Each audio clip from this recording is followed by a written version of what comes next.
All right, the reading's done for the day. Let's do the ORBI report. I've started taking notes as time goes on, just for topics to cover. This week was interesting. Gromeyer dropped a really good video, and I want to talk about it, but I don't want to ride coattails or latch on like some sort of limpet. But I'll get to that. First topic, venture risk versus rewards. So I kind of talked about that in the reading as well. But your baseline venture will cost about 200,000 to 500,000 ISK. 500,000 is what the market consensus seems to have settled in since I got out of it. Everybody's fighting amongst themselves. When I first started writing Alpha Life and Eve Echoes, it was at cost. The market was at cost, selling at about 1 million to 2 million per. But used car markets are a thing. Used ship markets don't have to deal with degradation over time outside of specific contexts. There's certain assets that are more or less valuable depending on the meta, like the Noctis. I love the Noctis more than any other ship. It's my favorite utility ship just because it's the most mid-range of all of the transport vessels in the game, and it's beautiful. It looks like the Firefly. Okay, it's hideous, it's ugly, but it looks like the Firefly, and the Mal Reynolds in me is all over that ship. But venture risk versus rewards. So your baseline run-of-the-mill venture will cost about 500,000 ISK, brand new. And you can buy a bunch of them if you want. You can have spares for days. Spares on spares on spares. But everything that Gromar talks about in his video is focused on the Venture 3, which all of his advice on the Venture 3 is peak. It's perfect. It's great. He nails it. Venture 4, too expensive for an alpha player. For a free-to-play player, it's too expensive, and also you don't have access to it. You can't fly it unless you're an Omega. So if you want to spend money on the game, go for it, but the content's going to be about the same, and honestly you're probably going to make less money over the long haul, because losing one of those ships, you don't feel the loss. Your insurance points do, your IP does, but technically the loss still occurs even if you don't feel it. And you will feel it if you start investing in higher order ships like battle cruisers if you're a free-to-play player, or battleships and higher if you're a paid player. Most folks speed run to the end, they get battleships, and they spend a lot of money to get there, and then they lose the battleships. And then they crash out over I spent all of this money to be good at this game, and I'm not good at the game, I can't continue. And they miss out on so much more gameplay. I like tooling around in a friggin' Rifter, even though it's one of the earliest ships in the game, and the Venture follows the same sort of basic principle. The content's the same, but the efficiency isn't there, and there's ways around that. So Gromeyer nails it talking about using an alternate character. I don't recommend that. I'd prefer alternate trips, because there's something seemingly squicky about having two personas in this game. It's like basically playing two hands in poker, or two hands in blackjack. Some folks are about it, more power to them. It's not for me. But using can mining and dead drops, he talks about that in there, especially for Malpai and Ethereum Reach and some of the harder to access zones in the game. And his aim is all about higher end ore and higher end gas, which I talk about as well.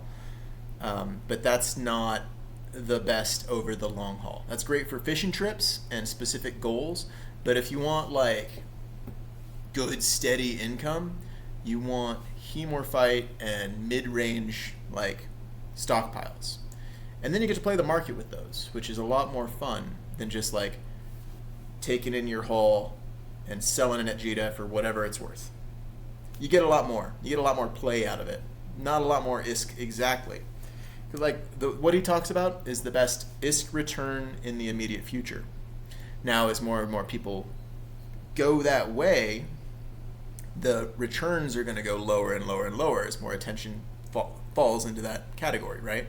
It's still going to be more ISK return than other objects, but it's not going to be more potential ISK return for that object. The market will get flooded. C70, for example. C70, I think let's say it's at about 2,000 ISK per. I think it's actually about 1,000. I don't remember exactly. I'd have to look it up. I don't care.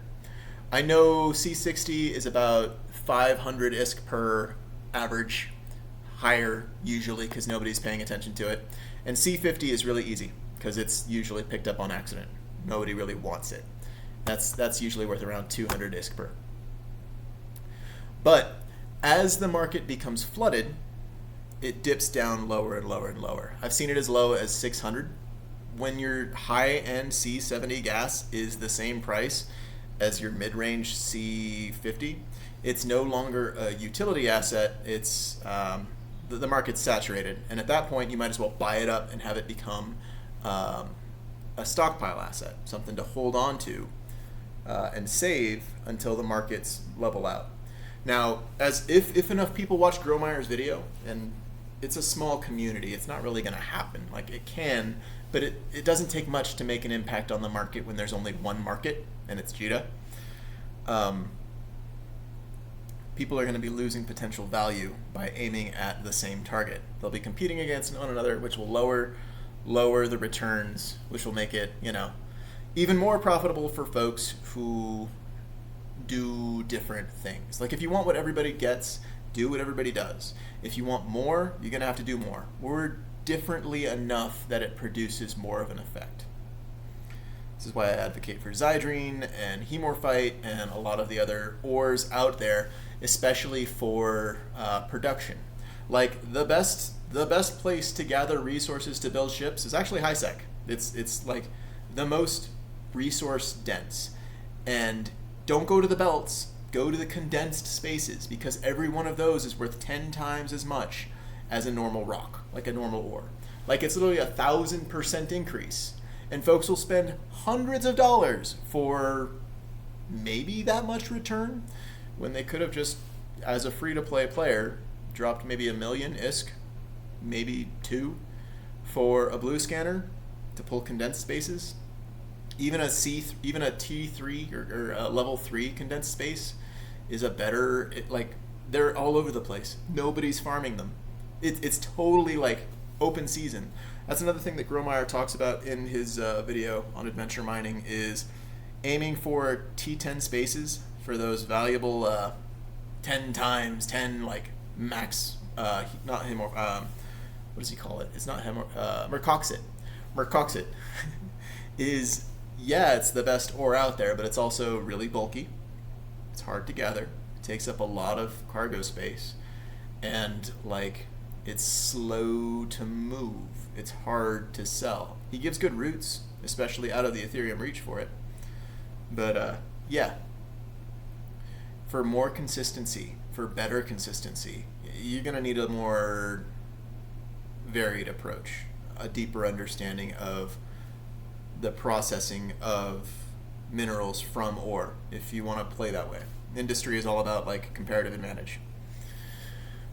And nobody's exploiting condensed space, which there's so much advantage there. It's literally a small ship can be the equivalent in value of a big old Rorqual, or near to it. Not fully skilled out. I think it comes close. I think the Rorqual still wins out, so the whales, be for them. They invest the risk. They deserve the reward. Fine, fair, cool. But a venture with a blue scanner, which will run you maybe 1,200,000, so 1,200,000 ISK total, not counting the miners. Mark 3s will be enough. What you do is you go into the condensed space, you fill your ore hold, you go out of the condensed space, you drop a can. You repeat that throughout the whole space. You can drain the whole thing if you want to spend all that time, but you really don't need to. Just go for the highest cash reward minerals, or the highest resource dense minerals, if you're looking to build ships and sell those, or if you're just looking to flip the minerals. Flipping the minerals is more profit but less less industrially efficient. Whereas gathering good cash crops like scordite is really good. Plagioclase is slightly less good, but scordite is really good, dense, like value dense. Veldspar is actually the most value dense ore out there, but because tritanium is so common and so cheap, it ain't worth it. Meanwhile, like every tier, from common to uncommon to special and so on, every one of those tiers has different roles for the rocks in those tiers, and the minerals presented and available have different roles in the grand scheme of things, with Zydrine being the most middle of the pack, value dense, or at least play dense resource out there. You can swing the value of Zydrine on the market so easily because nobody's paying attention to it. Nobody really builds, they'd rather gather their own. It's easy enough for them to gather their own, but they don't, unless they're really hankering to build something heavy, they're not really paying attention to the cost of it. So anyway, that's just my rant on Gromeyer and venture risk versus reward. The taxes of inertia is another topic that I wanted to talk about in today's ORBI report. And it's really hard to get the ball rolling at first.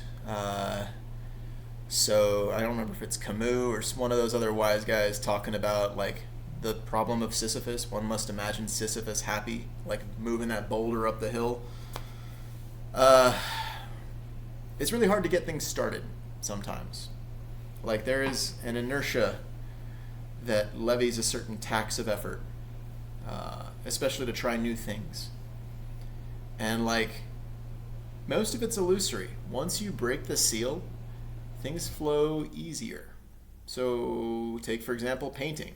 When you first start out painting as a kid, fingers covered in the inky stuff, you're just happy if you could make the splotches look kind of like a cat or whatever, a house, mom, dad, whatever.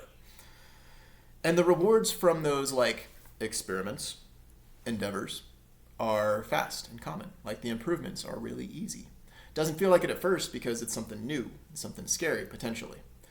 We as adults have similar endeavors, whether it's dancing or singing or writing or engaging with strangers out in the wild. Hey, how you doing? That sort of thing could be terrifying for some folks. But once you break the seal, once you start getting heuristic rules by which you can, approach things, it becomes a lot easier. Eve Echoes has a bunch of examples of this, whether it's starting out in industry. I would recommend building ventures as they're the easiest, and the markets are actually alive again. I brought them back to life, I think. I don't know if it was me so much as others reacting to me, because I'm not in the markets at the moment. Everybody's out there doing their own thing. Meanwhile, I'm bringing in about, 100 plus from nullsec. Almost completely done shipping all of those ships, by the way. Haven't lost any more since last week. I did lose a couple of empty Terras on the way, but always shipping out, always going back out to Turnback ITC, Ezreal Warzone, Hollow Hope, and Hex Rex. Once I hit the Ginger Coast, I can use regional delivery to just have all of them sent the last mile for maybe 1,000 ISK per ish. It's stupid cheap to use regional delivery. I don't know why people don't build more in low sec, and I do know why, because a lot of the people who play Eve Echoes are transfers from Eve Online, and they want the condensed experience. It's Toilet Eve basically, but Eve Echoes is a different game, and the regional delivery system, really good, really efficient. I don't have to do that last mile of transport. Once I hit the Ginger Coast, which I don't want to say where that is, because as soon as I say that, if folks are paying attention, they'll start throwing bubbles up, and there's no getting to it. But let's say for a similar example, Ostingale, the ITC slightly east of Jita. I call Jita Clover. Ostingale I called east most west, ITC. There is a bit of not syndicate, but I think maybe it is syndicate, but nullsec that can't be exploited by players. It's faction null, and you can gather a lot of the same materials that you would want to from any sort of nullsec, but it's got a pretty active pace of life. It's a great place to start industry, to start market, because you have all the resources you need. Ostingale is a great ITC. It's just a hop, skip, and a jump away from Clover. You can sell things at Jita if you want, but you can't really compete easily because like folks aren't going to want to move, 7 jumps or whatever. Is it 7? It might be 2. I don't remember. But the regional delivery from Rebellier, or what was the other one? Ostingale, Rebellier. There's a couple of border systems that are like really close that would be perfect for building in. Perfect for starting industry. Like if you wanted to get into industry, great location. But you don't have to start there. Anywhere where there is an unexploited access point into null, meaning there are no bubbles commonly there. Don't go to Mo. Don't go to I would not recommend starting at Demon Head over at Serpentis Prime. But like if you're a new player looking to get into industry, look for those transition points and give it a try. It's hard to deal with the inertia of not knowing what you're doing, but the wins come fast and easy. Like you learn a little bit more a lot faster than once you get into a habit. Once you get into a routine, that inertia has its own weight. So for example, building ships at Turnback ITC, it's been a pain in the neck getting all of the goods out of there. I got all the materials out. It's just getting the ships out that's a pain. And like I've lost a couple shipments, but they weren't super painful. It's been a profitable experience, the Omega life. But I've spent more time moving goods than actually gathering resources, which hasn't really felt like play. To be fair, I've been spending a lot more time dirt side, paying attention to life. Not that that's felt productive or helpful in any way. But, I'm trying. But that's kind of all I have to say on the taxes of inertia. And then I've been thinking about Memorial Day a lot. Like anybody who's ex-military knows people who have passed, whether, mostly by their own hand or, social issues, drugs, a lot of things like that.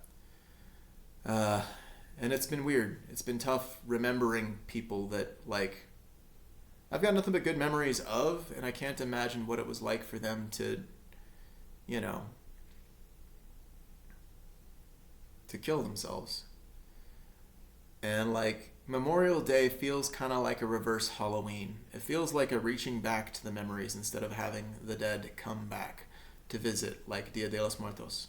It's more like the opposite, like a reaching back into history or the past, to the memories, instead of having them come back naturally. And a lot of that might be a bit of Americana, like dirt side life. A lot of that might be, the nature of this jingoistic worship of the concept of military service instead of an appreciation of the individuals and the people who go through that. Like, folks support their troops until they end up homeless. It doesn't really, it doesn't really feel like values match what they're claimed to be. Anyway, there's 3 dudes in particular, and 2 of them have names that are the same as famous people, which makes them really easy to remember. And the third is more of a special case. Like, he passed from cancer, and his path out the door was a lot more pleasant, even though I didn't really get to visit him on the way down. The first 2, though, I didn't know were going to pass. Anyway, Memorial Day is always kind of rough. I don't like it. And that's kind of everything that's been going on for ORBI. The neighbors in Orion seem to be doing pretty well. I haven't been spending very much time there. Most of my time, like I said, has been moving goods. And I'm almost done. I've got like 70 ventures left. All of the destroyers are out. All of the cruisers are out. Every one of the builds is done. I made 2 Algoses out of Orion as the return, which felt pretty good. And I'm gonna do the regional delivery probably sometime this week and post them all for sale at Freelands ITC. And I'll be back at play with the markets being as lively as they are for ventures. We'll see how they're looking for other mini vessels, Stabbers, Thrashers, Thrasher 2s, Thrasher Fleet issues, Tall War Snipers. It's a good bounty. It's a good crop. I've got a lot going on. Algo Snipers too. I was building some of those as Explorer craft. And yeah. Alright, I gotta go find real work. Wish me luck. I hope you all have a good day.